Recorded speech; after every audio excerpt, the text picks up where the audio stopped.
I wanna show the contract start. In Excel, it's very easy. I can go to the project start milestone and see the start date. In Power BI, we work with data.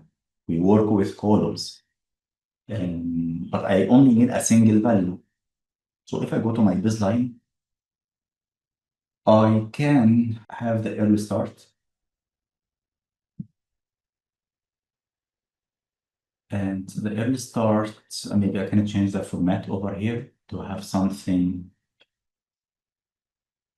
like nicer format. This format, for example.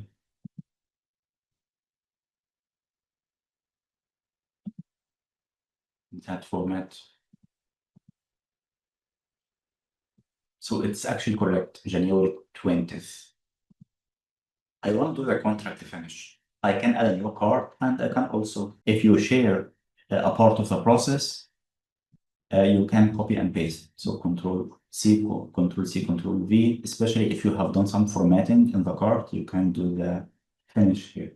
So I'm gonna select the early finish. I can choose a format again, or I can do a format painter like Excel. Because I have to change the format of the column itself. Format painter is for formatting the colors. I'm gonna, everything will fall under format here, so you can format it.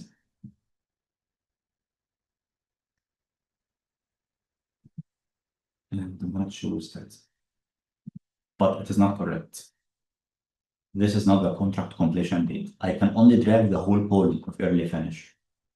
If you go here to the field selected, you click here, and you will see which value you want to return, because it's a column. Do you want the earliest, the latest, count, or any features applied to the specific data type? Because if you drag a number, it will show you something like highest, sum, average. It depends on the data type. Because it's a date, you have the relevant features of a date. I want to choose the latest. That's actually correct, because the latest date in my finish column is the contract completion. A card will only accept one value.